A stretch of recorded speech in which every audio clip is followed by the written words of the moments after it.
सरस्वती नमस्तुभ्यं वरदे कामरूपिणि विद्यारम्भं करिष्यामि सिद्धिर्भवतु मे सदा वसुदेवं सुतं देवं कंसचाणूरमर्दनं देवकी परमानन्दं कृष्णं वन्दे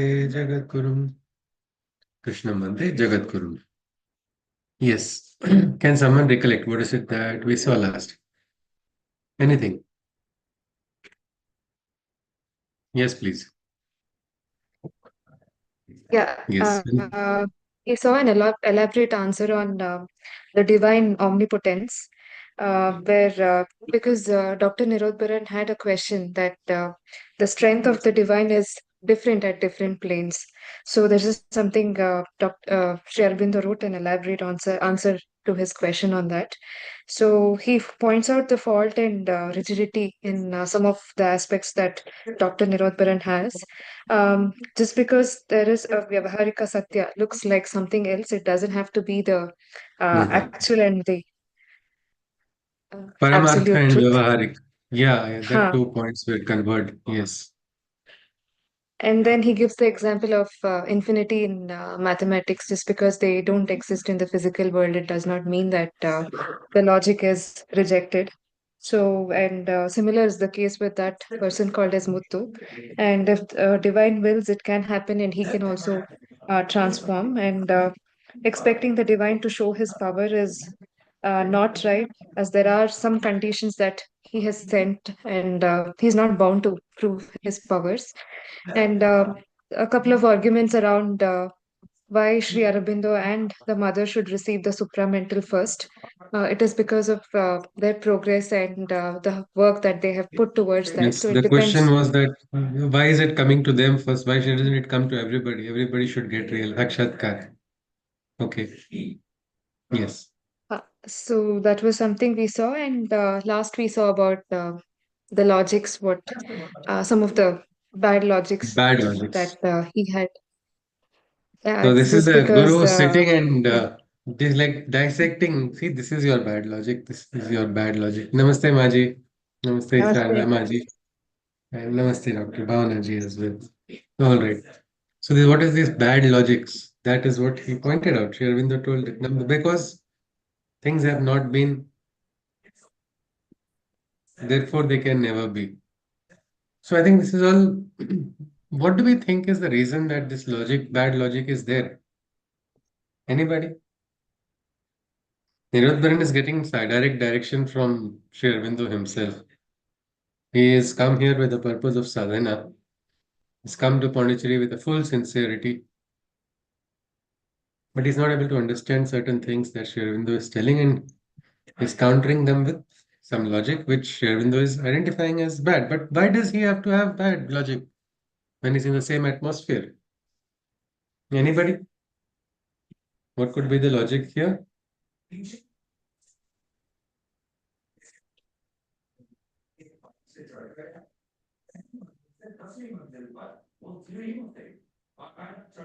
Yes, anybody?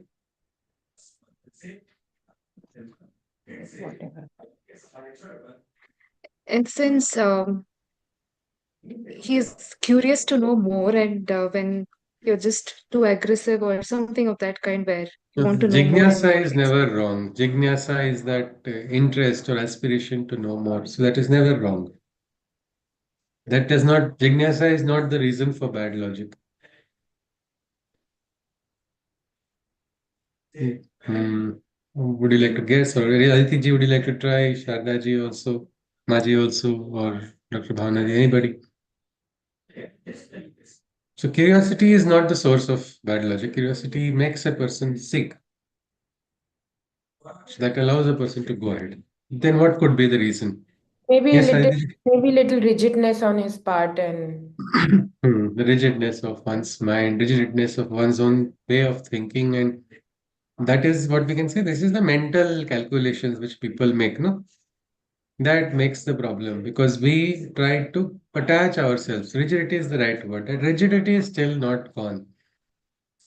So until Dr. Nirodbaran advances, he will not receive what is the higher knowledge. So for that reason, at least he will have to come out, and it is exactly for this reason that Sri Aurobindo is trying to, point out each and every logic. This is not right. This is not right. Let's continue. Excuse me. Hence, temperature is varying from 98.6 degree to 99.2 degrees. Sri Aurobindo replies, why the deuce doesn't it become normal? What about his blessed lungs?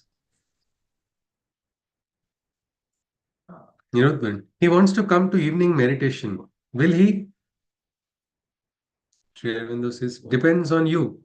The nights are not yet quite warm, and he would be there for a long time. Nirodbaran, he says, but how terrifying is your look here.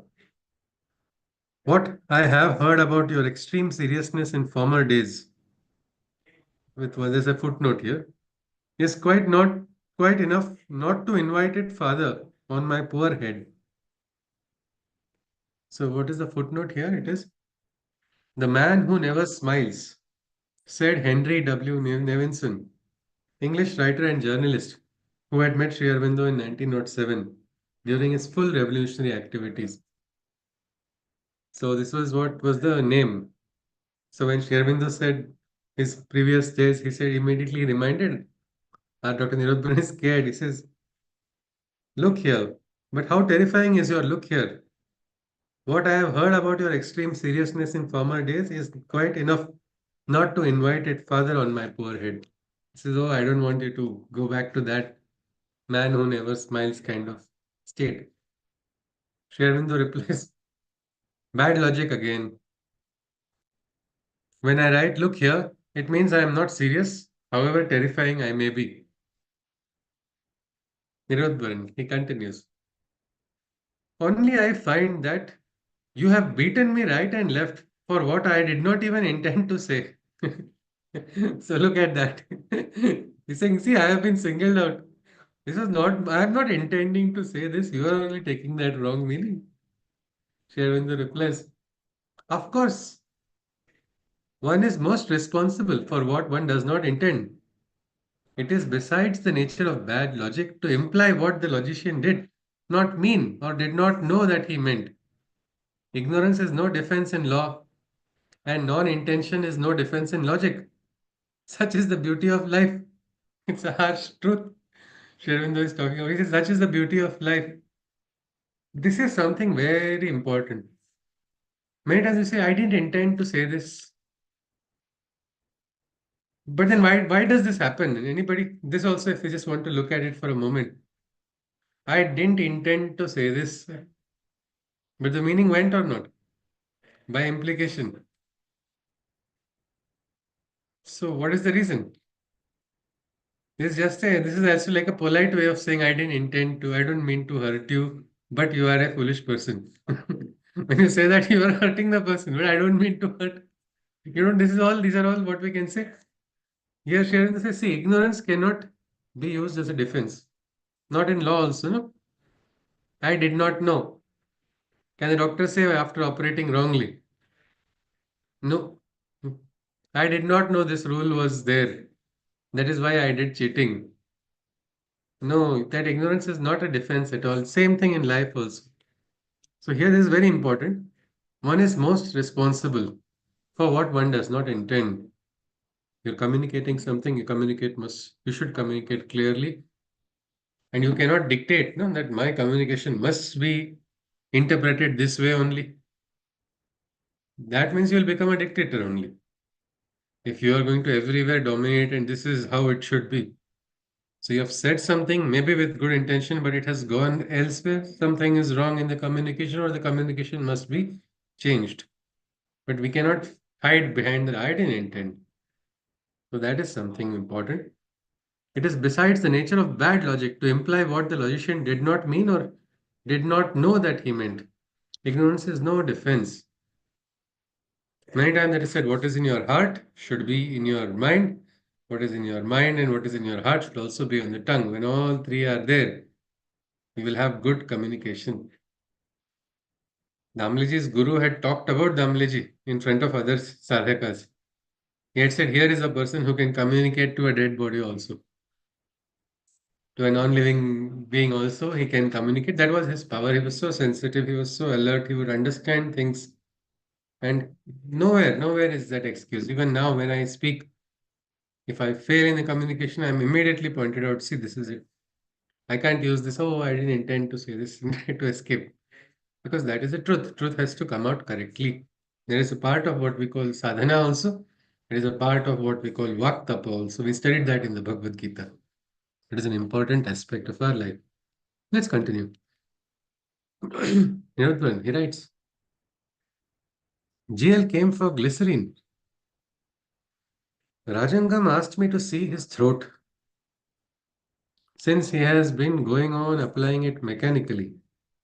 I thought it was not my business, in absence of any complaint from him. There is chronic catarrh which subsides with present remedies, he says. Shall we use stronger throat paints?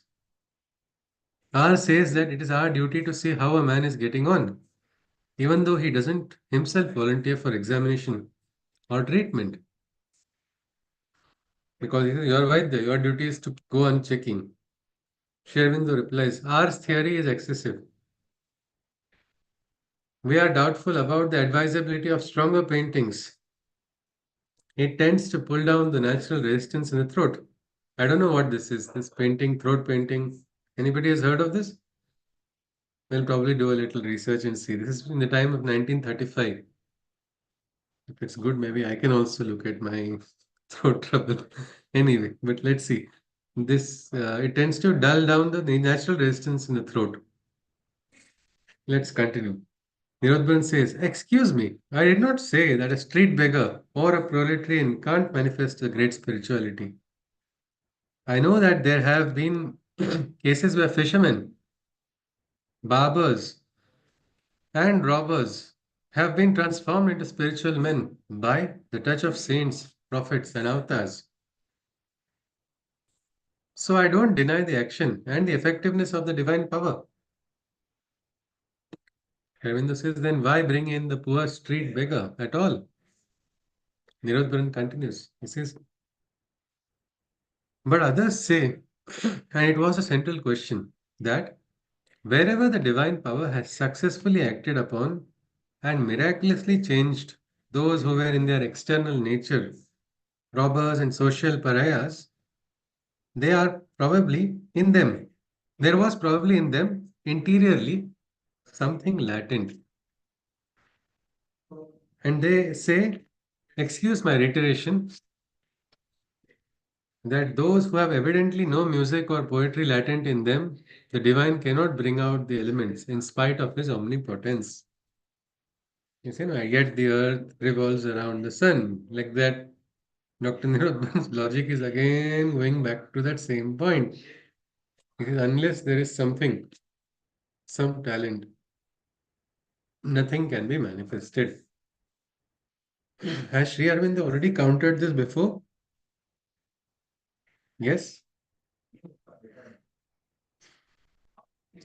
If yes, how has he countered it?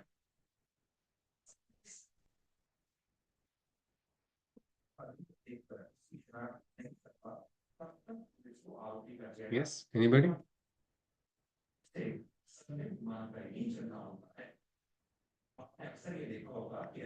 He said that everybody can have these abilities, and by raising their consciousness and sadhana, anybody can. Even Yes.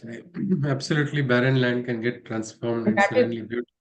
and that is what he said, that that is why my what is my sadhana and what my work is, that anybody can achieve it.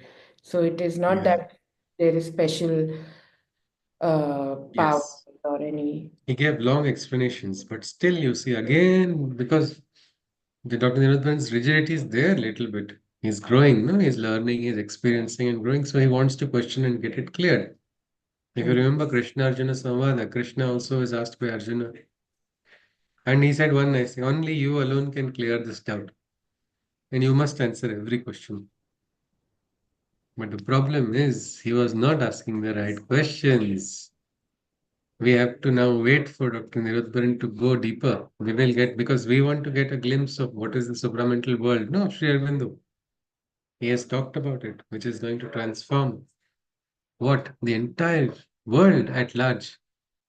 That was his sadhana. But what is it? We'll have to wait because right now, our Dr. Nirodbaran is still on the outside. He is still asking these questions. Let's see.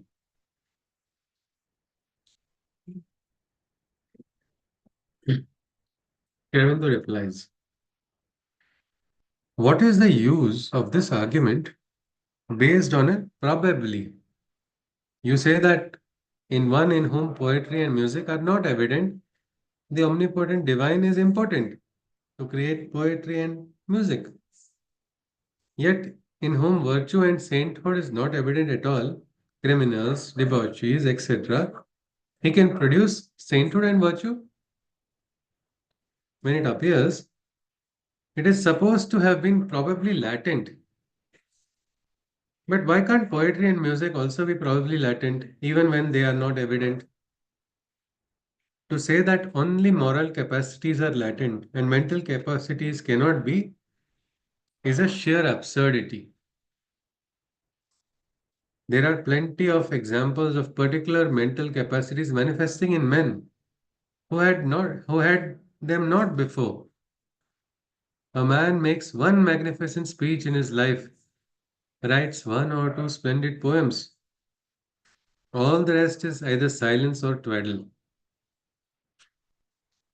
The eye, dull to beauty of painting, becomes aware of line and color.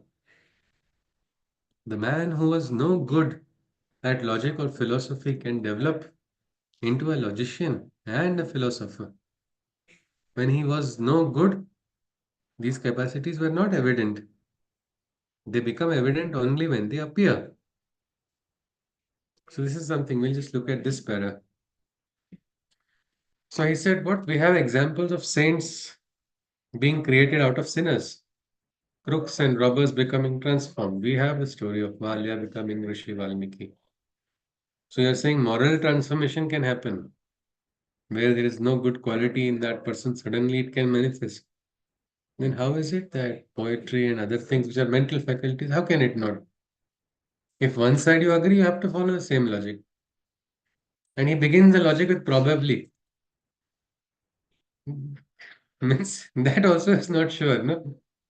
Maybe this can happen. If you start logic with the premise of maybe, I think, many times people use that. No? Yeah, I think this may be the case, or it is just according to my understanding, which may or may not be correct. Sometimes when we have interactions, it becomes very confusing. Is this really your stand or it's not? So here, Nirodban himself is trying to fight a case, but still not making a clear stand. Then he gives the example of these two. You see, crooks can become transformed. Okay, then why ordinary person cannot become a poet? Somebody who has no philosophical evident talent suddenly becomes a great philosopher. What is evident? That which has manifested, no? That which has come to the surface. So until it comes to the surface, people say it's not there, no? Until it is manifest, it's not there. That is simple. So here, where is this question of he may have some hidden talent or this person did not have hidden talent? Who can check that? Shervinda goes on. Moreover, what is meant by latency? Where do these things lie in their latency? If you say in the surface mind, then show me how their secret existence can be discovered while they are still latent. Otherwise, how can we affirm an undiscoverable latency? If you say it is in the subliminal, I answer that a subliminal is the inner being which is open to the universal and plastic to it. All things exist in the universal, so it is impossible to say what will or will not manifest in the inner being once the universal acts on it. Two important points here I've been told. Surface mind, we have to do like this only digging and try to somehow reach supermind.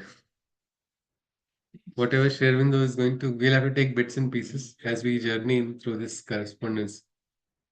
Number one is this. We are looking through the correspondence and not directly jumping on is because the grade at which it goes, no, it allows us to go deeper, deeper, deeper.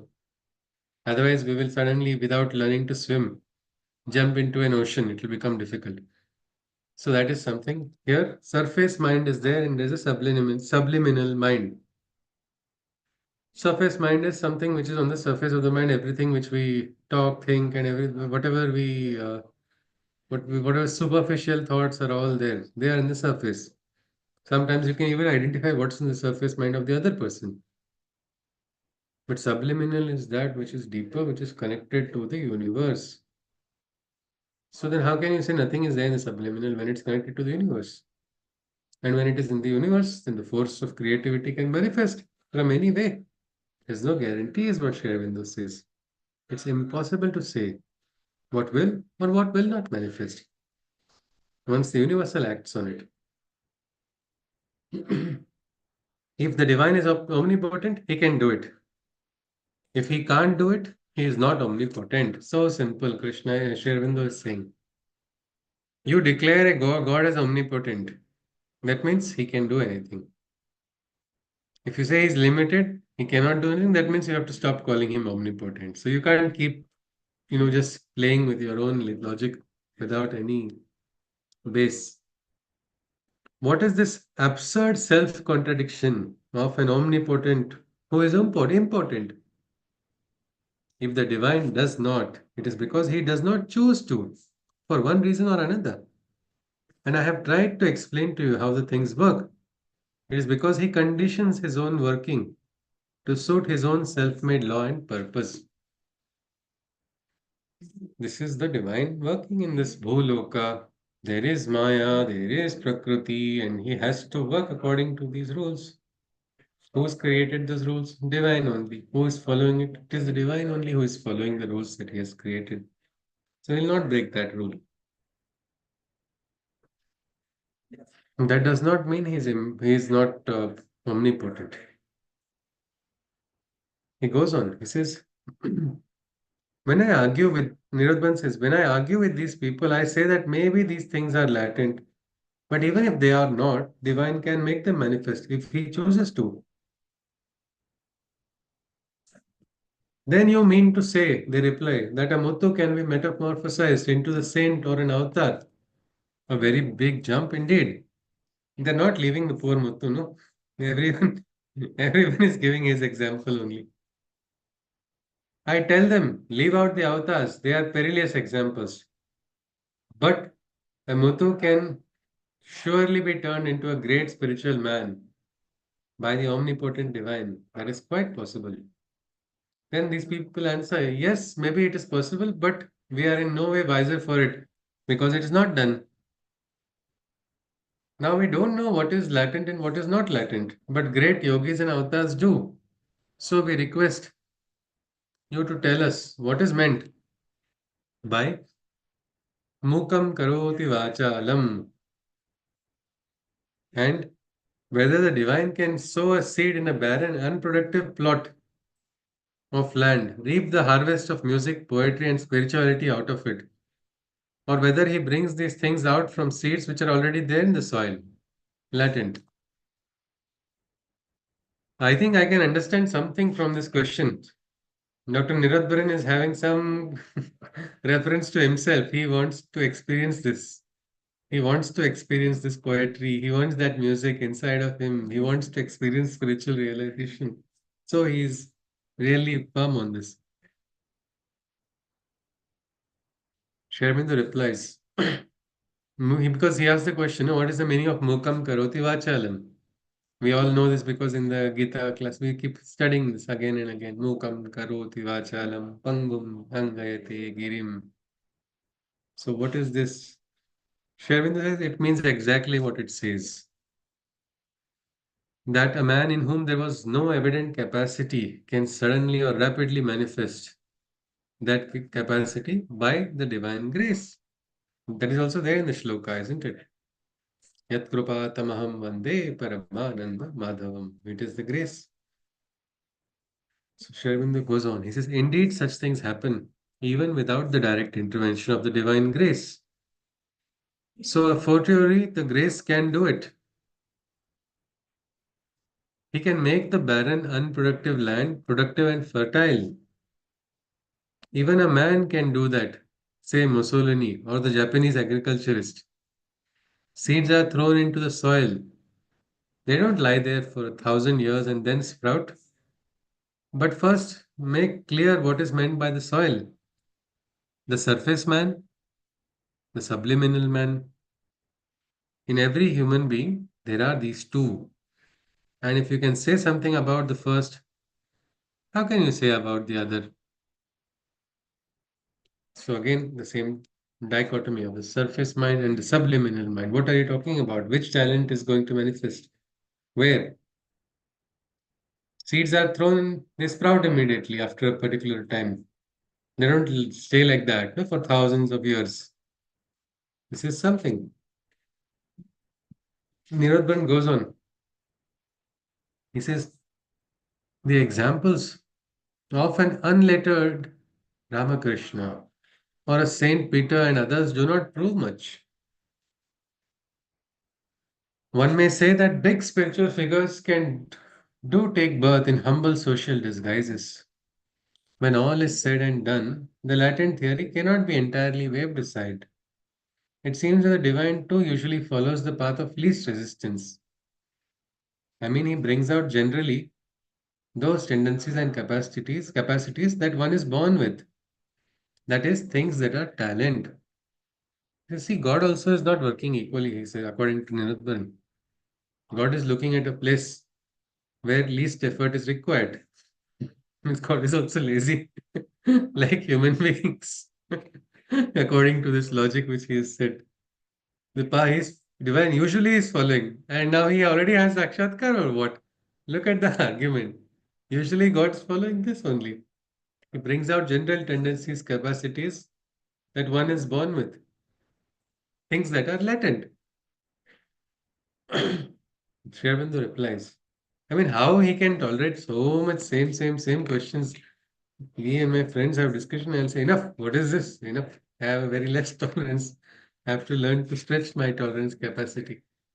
But here it is. Sri Aurobindo replies, it is a mere word, this latent. It is like the materialist's coincidence and hallucination to explain away the appearance of the supernormal.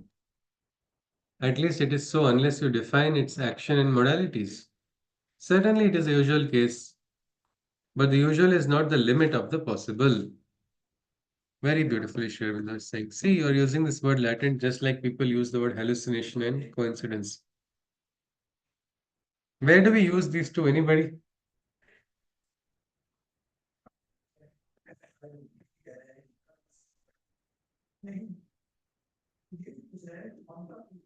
When we don't understand anything, When you don't understand anything. Prakriti's We try to, but when we do this, don't we dumb down the experience? Say you get a adhyatmic anubhav, or suddenly two different events happen which are miraculous, logically beyond our understanding. It's like, oh yeah, it was a coincidence.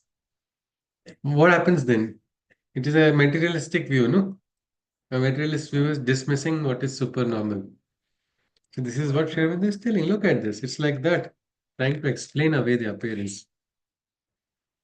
At least it is so, unless you define its action and modalities. So you have to now define latent's real modalities. What do you mean by latent? How do you identify latent? Latent in the surface, latent in the subliminal.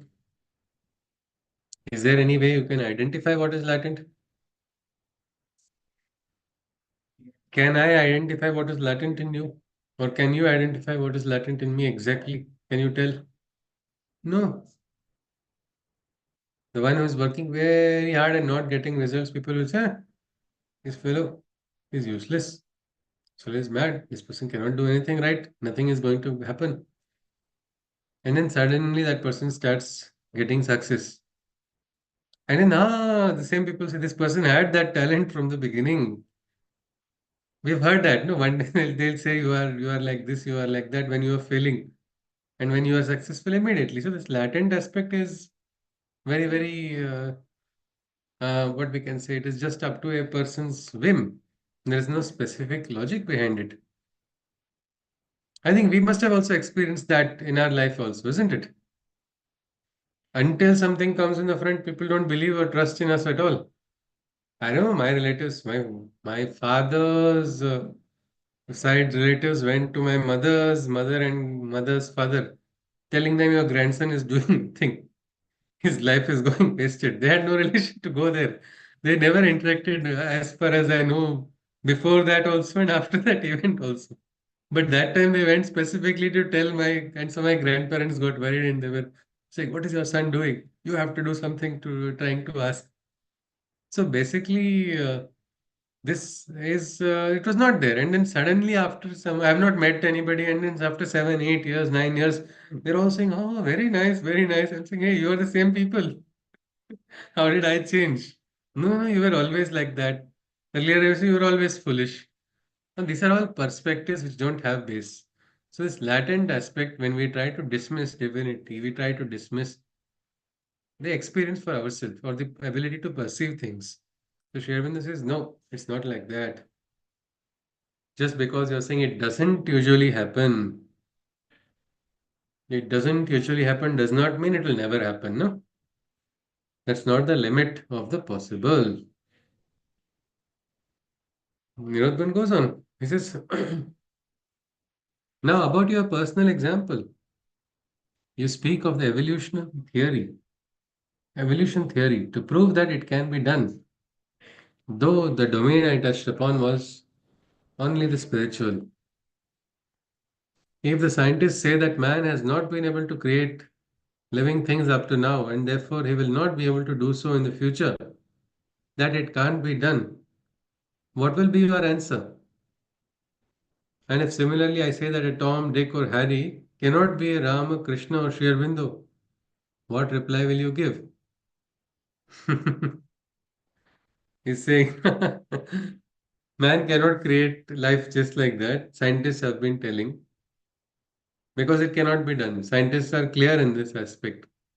What is your reply to that? And the second, he says, Tom, Dick, Harry, can they become Ram, Krishna, or Sri Aurobindo? Because I say they cannot. No Tom, Dick, and Harry can become a Sri Aurobindo or a Krishna or Rama. Now, what is your reply? Sri Aurobindo replies, I have brought in the evolutionary theory, or rather fact of evolution, to disprove your argument that because a thing has not been done, it is thereby proved that it could not be done. I don't understand your argument. If a scientist says that he is using bad logic, I have never said it can't be done. I dare say someday, in the right conditions, the creation of life will become possible if the conditions are met. They are met. Who knows? That is why let's not even dismiss AI as bereft. Who knows? We don't know. A great transformation, technology transformation is taking place. Somehow, if the conditions are met, maybe consciousness, the spirit, does it enter? We'll have to see in our lifetimes, decades down the line. We can use this point as a reference. Let us see what happens in the future. He says, these people, Ram, Dick, Harry, they may not be Ram or Krishna or Sri Aurobindo, but they may become spiritualized Super Tom, Super Dick, or Super Harry. I have answered about the avatar. Nirodbaran, he goes on, I have never said that you are only a big person. On the contrary, you are not.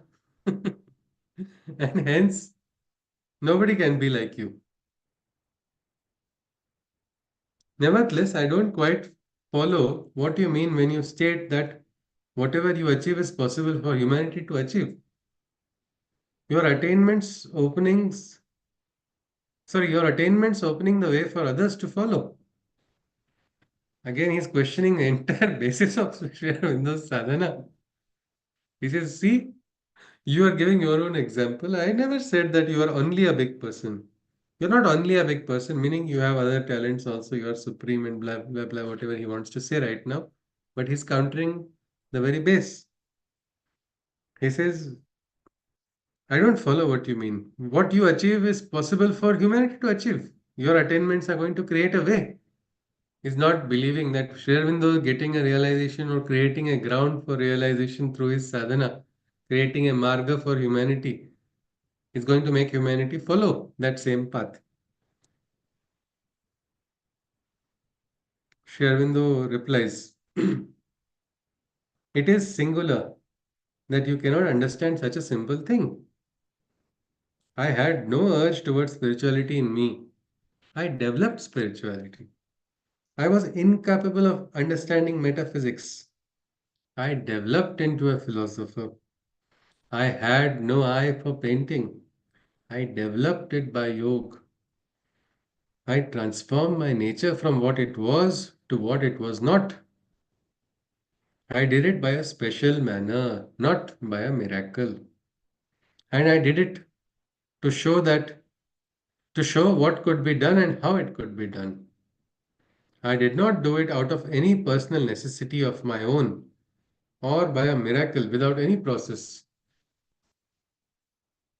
If I say that it is not so, then my yoga is useless and my life was a mistake, a mere absurd freak of nature without meaning or consequence. You all seem to think it is a great compliment to me to say that what I have done has no meaning for anybody except myself. It is the most damaging criticism of my work that could be made. See, here he is somebody who has sacrificed everything for what? For manifesting an ideal.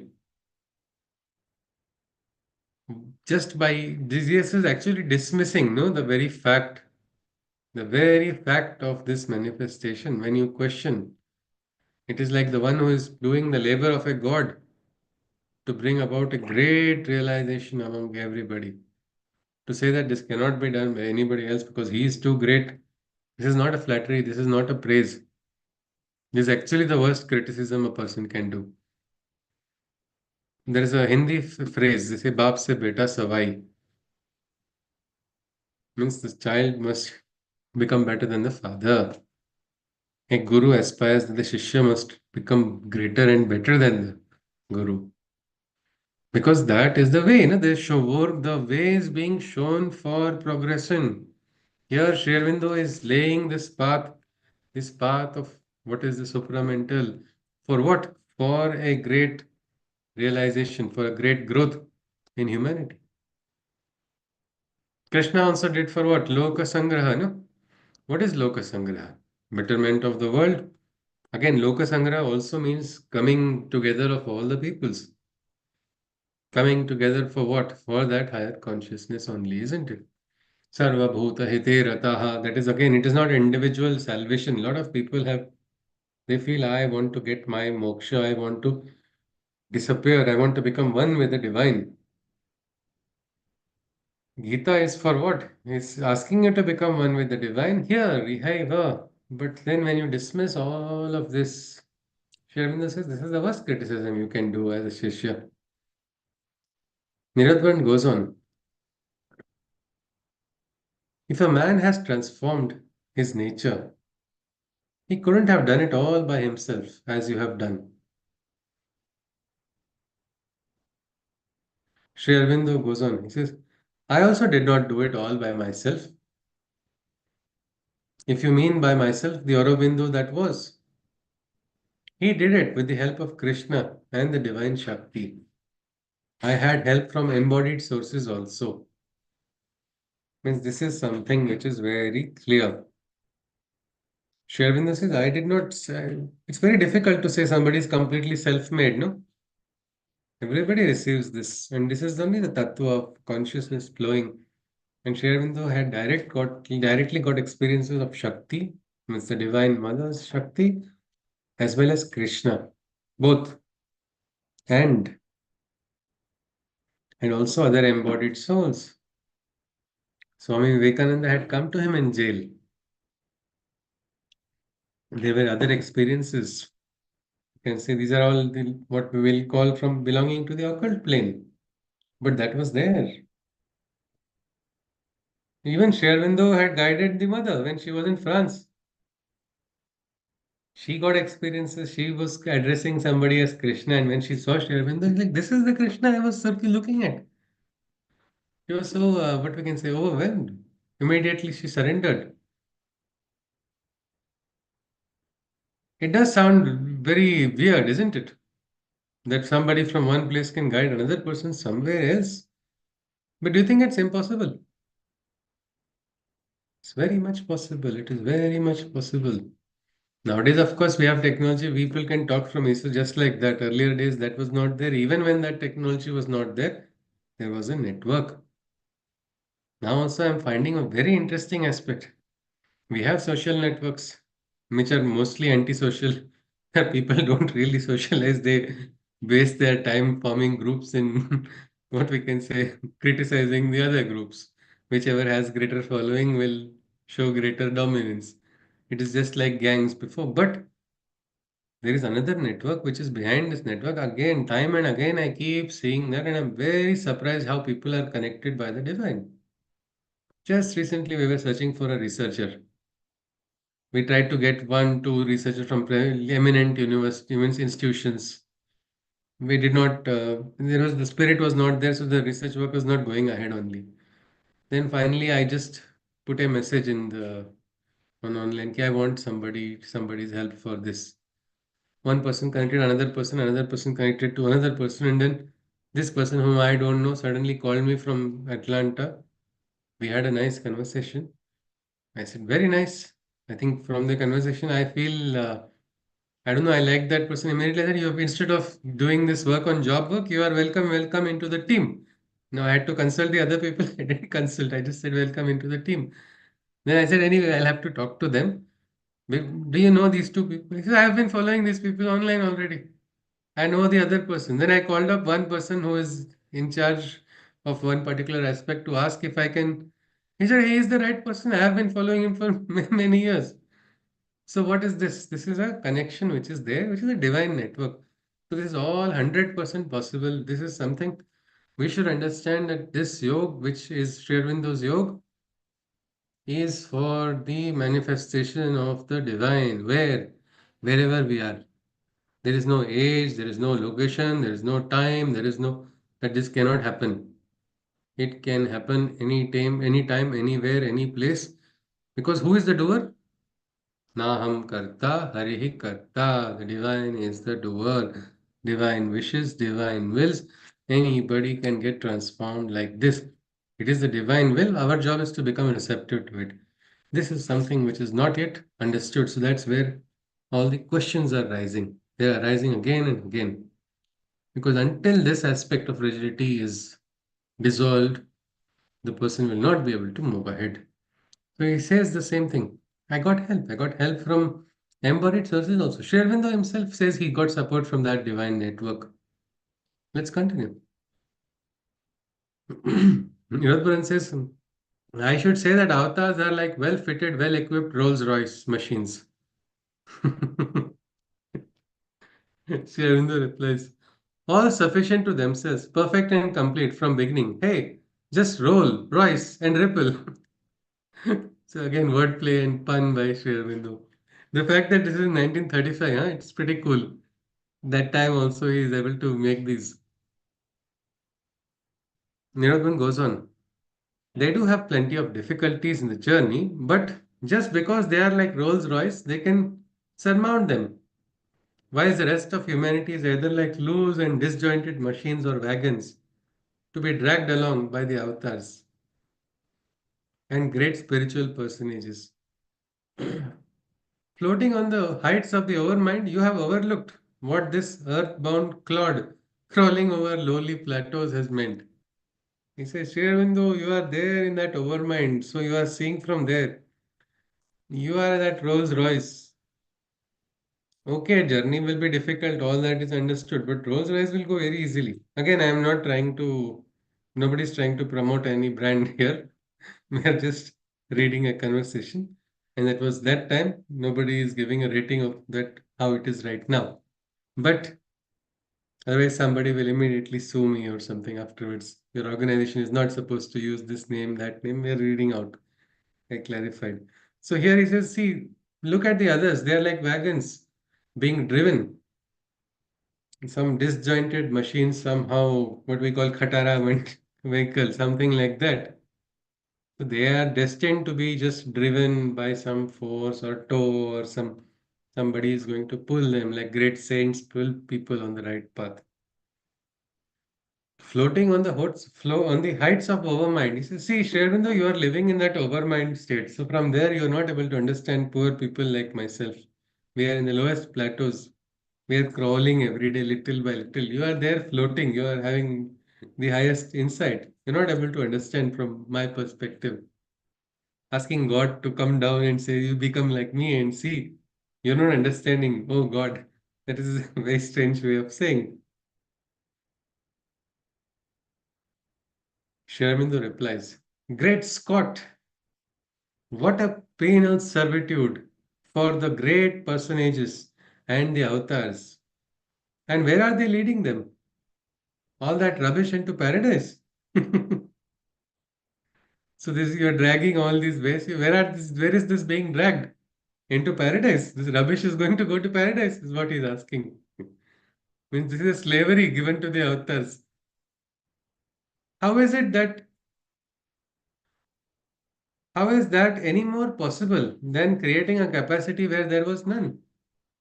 If the disjointed machines cannot be jointed, isn't it more economical to leave them where they are, in the lumber shed? I don't know about avatars. Practically, what I know is that I had not all the powers necessary when I started. I had to develop them by yoga. At least many of them which were not in existence in me when I began, and those which were I had to train to a higher degree. My own idea of the matter is that Avatar's life and actions are not miracles, and if they were, his existence would be perfectly useless, a mere superfluous freak of nature. Means this is something very important for us to understand. Krishna told, no, in the Gita, that he also took many births to become Krishna. He even said, Arjuna, there is no difference between you and me. Just that I have got the memory. I remember all the pain that I've gone through. So I'm also remembering my previous births. Means this is becoming conscious, isn't it? So the becoming unconscious is the difference between an unconscious being and the conscious one. So they're not suddenly different alien beings which are freaks of nature, is what Sri Aurobindo is saying. He accepts the terrestrial conditions. He uses means. He shows us the way to humanity as well as helps it. Otherwise, what is the use of him? And why is he here? I was not always in the overmind, if you please. I had to climb there from the mental and the vital level. Sri Aurobindo's also rise has not been always there, is what Nirodbaran is being told. And when somebody rises and achieves something, everybody feels it's easy, or that person could do it because he could do it. He had that talent. But until nobody knows the backstory, why so many people look back at our lives also? We have all come to different stages in lives. All of us, we are adults, we have grown. For example, Sharda Maji has lived a longest life among all of us. So many sacrifices, so many steps where Maji has come, it has given her an experience which we have not got, no? So that experience comes from what? From experience, from sometimes pain, sometimes sorrow, so many things, and then only you get that higher insight. This is what has happened. Sri Aurobindo also says, I didn't just directly jump to Overmind. He had to go there. He says he had to go there from the mental level to the vital level, then finally to the over mental level.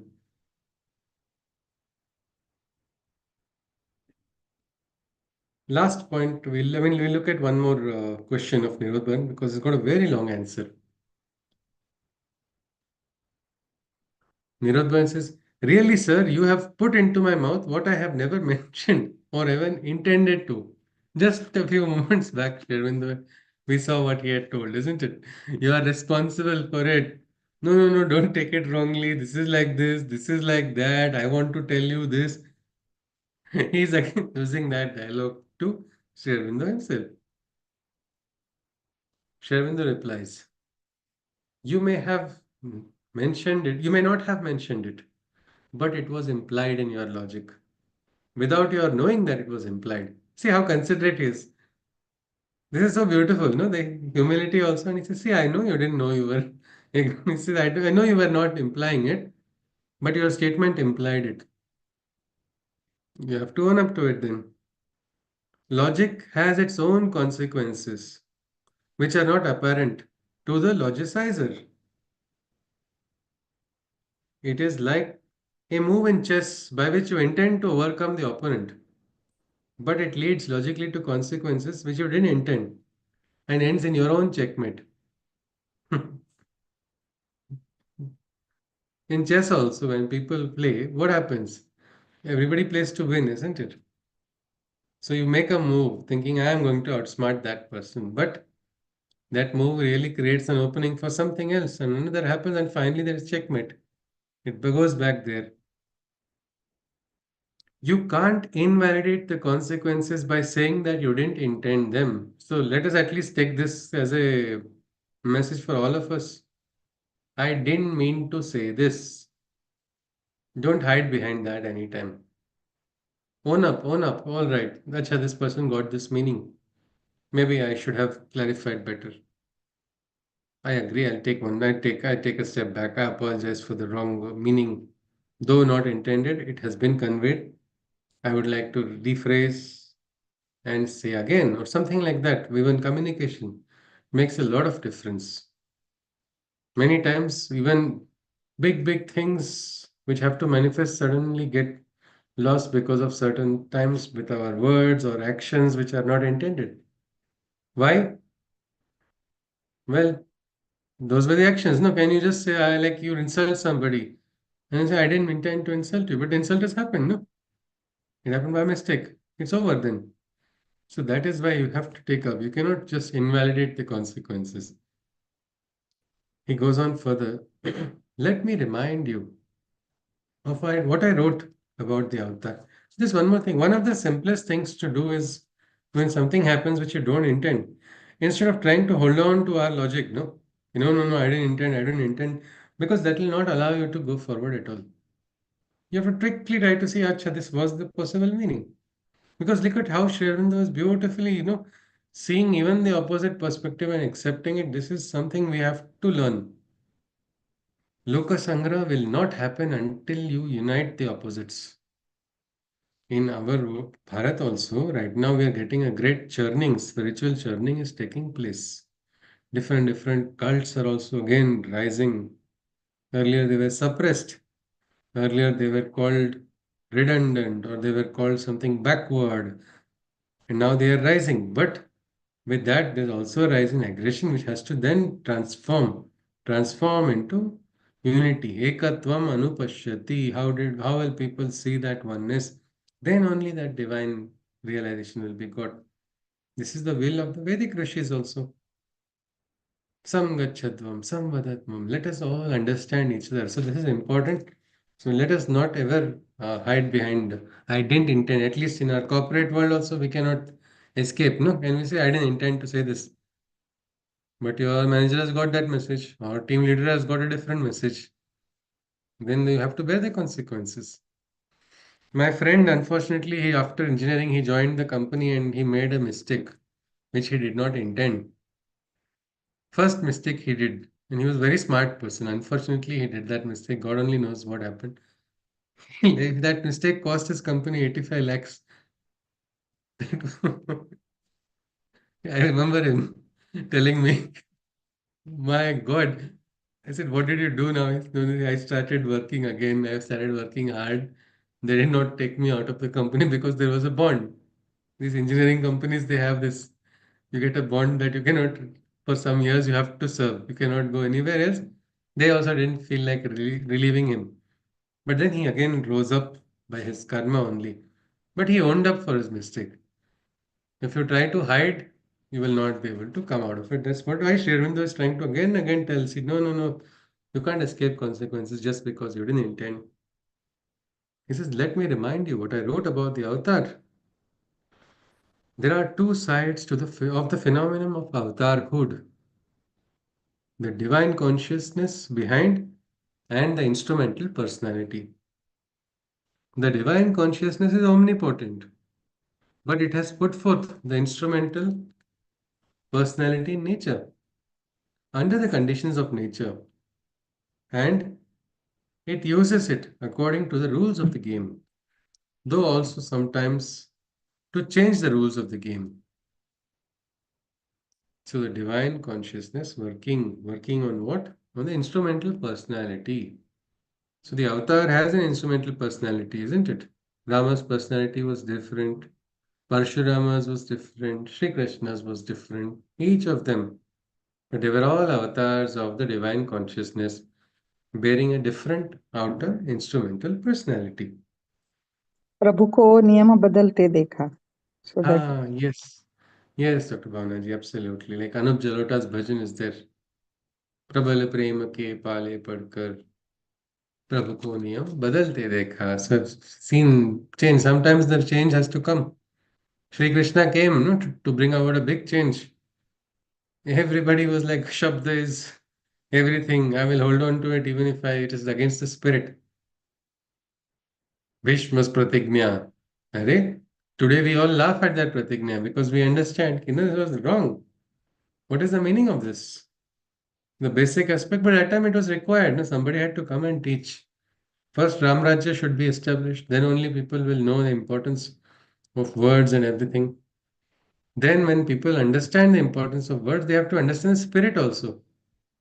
Otherwise, rigid attachment is a problem everywhere. Krishna tells in the 18th Adhyaya also, Sarva Dharman Parityaje Mamekam Sharanam Raja, meaning dharma is required, but surrender to the divine consciousness. Otherwise, you will say, Dharma, I have to do this, I have to do this. No, no, no, Krishna is asking me to take up my bow and arrow right now. No, no, this is the time for me to do japa. I can't do it right now. Can we tell that to Krishna? He has told, Uttishta Bharata to us. And, no, no, no, no, no. I have not done my sadhana today. Krishna, you wait. I am becoming more spiritual. Then I will do my work. We can't do all of that. This rigidity should be broken. And that is why avatars come to break. We saw the paradigm of avatarhood when we studied the Gita. One avatar, second avatar, third avatar, they passed on. It was a chain of consciousness rising. Something like that. If the avatarhood is only a flashing miracle, then I have no use for it. If it is a coherent part of the arrangement of the omnipresent divine in nature, then I can understand it and accept it. As for the Muthu affair, that was only a joke as ought to have been clear to you at once. Nobody has any intention of making Muthu a saint or an avatar. But that is only because the divine is not going to play the fool, not because he is important. Muthu's only business in life is to prepare himself for something better hereafter and exhaust some of his lower tendencies in the meantime. That is not the question. The question is whether, as a general rule, rigid and unalterable, man is bound down to his outward nature, as it appears to be built at the moment, and even the divine cannot or will not, under any circumstance, change it or develop something new in it, something not evident, not yet manifested. Or is there a chance for human beings becoming more like the divine? Sadrishya mukti sadharmyam agata. Identity of the soul's liberated nature with the divine nature. They have attained to one law of being with me, the divine.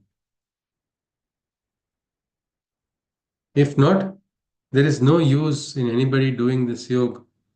Let the Krishnas and Ram Krishnas rocket about gloriously and uselessly in the empty inane, and the rest wriggle out forever in the clutch of the eternal devil. For that is the logical conclusion of the whole matter. This again is what Sri Aurobindo is talking about. He is using a kind of criticism and sarcasm of the very logic that Dr. Nirodbaran is using.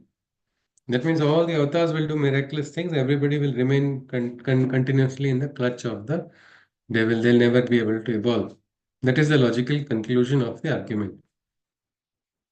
If we are to follow what Dr. Nirodbaran says. But that is not it. Sri Aurobindo has negated the same thing.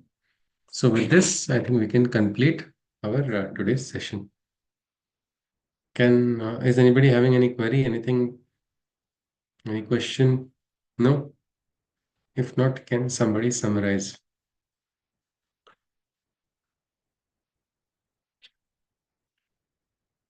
Excuse me. I'm not sure if I missed it. Sri Aurobindo mentioned I had help from embodied sources also.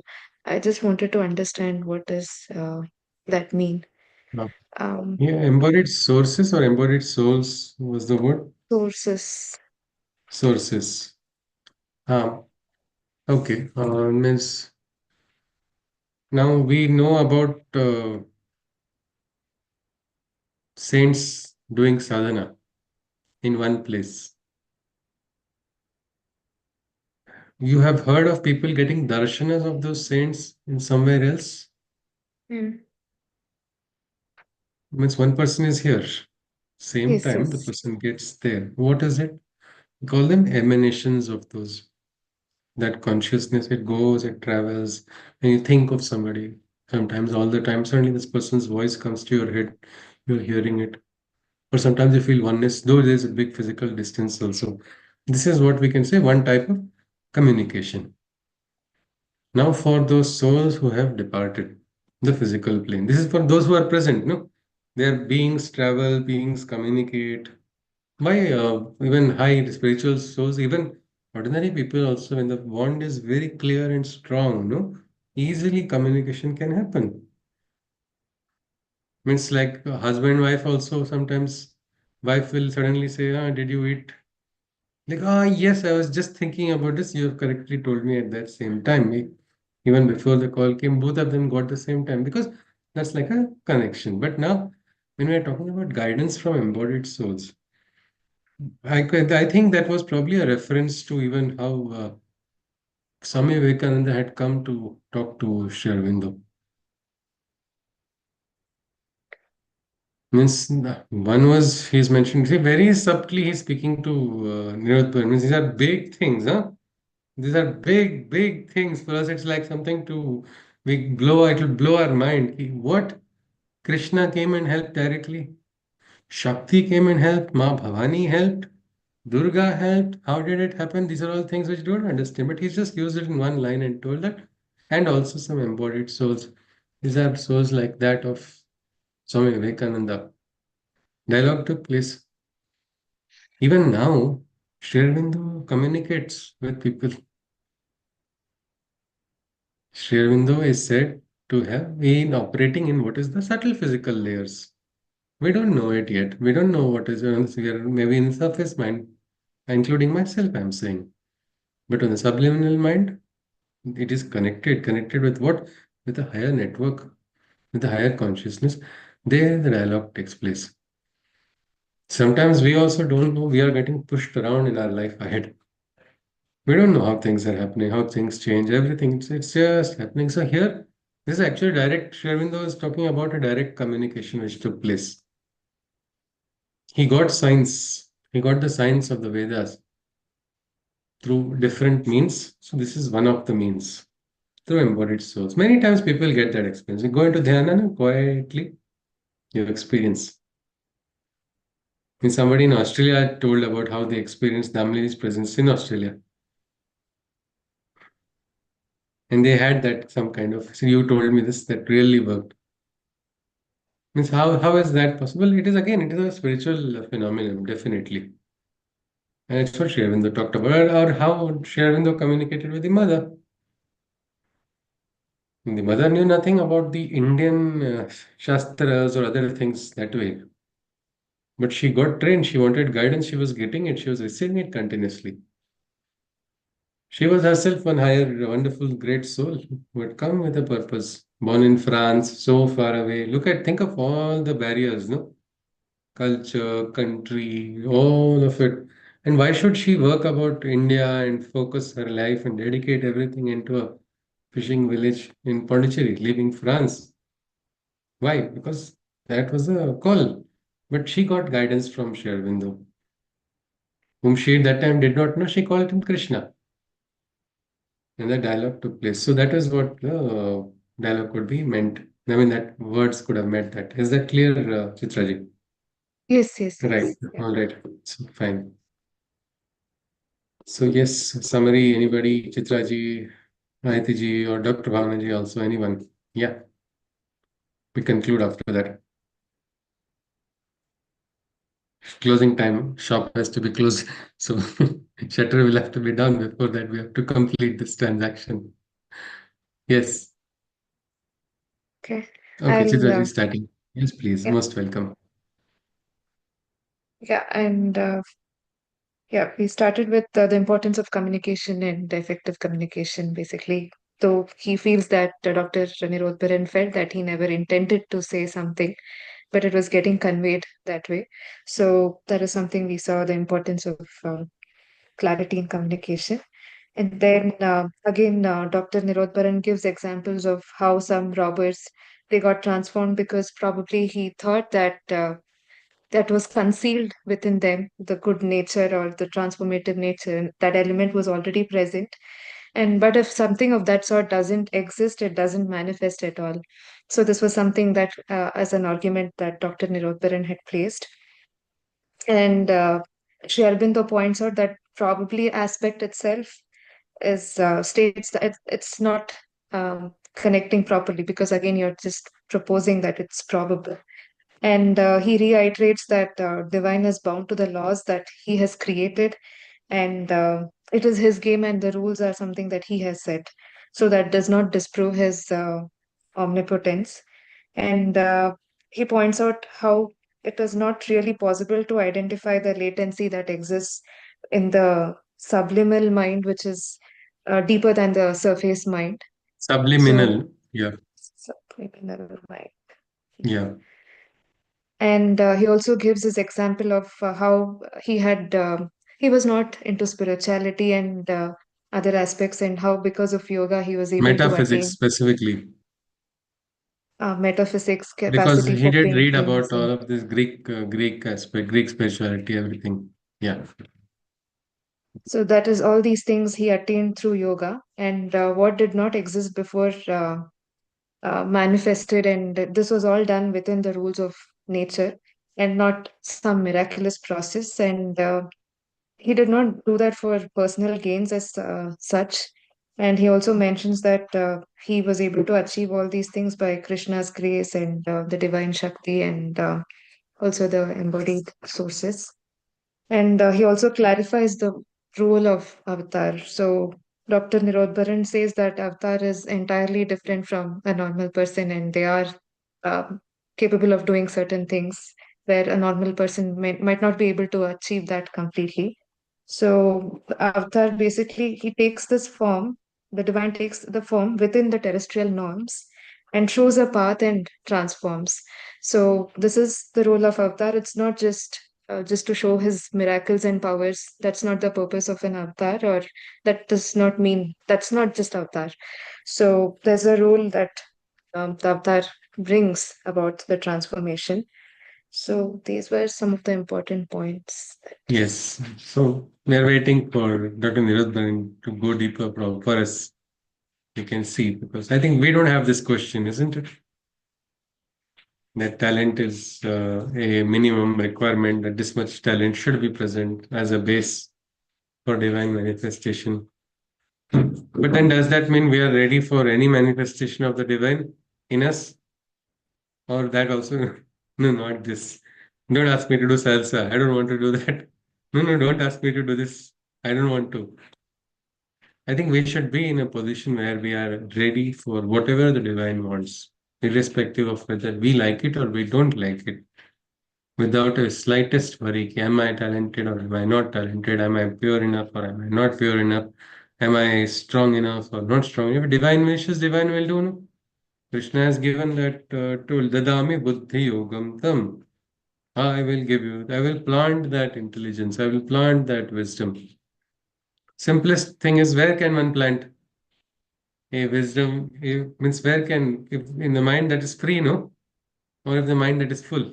So it was like, I think Mind in that my is case, I was like, oh, Krishna, go on, this vacuum, empty, a lot of space, plant as much as you want.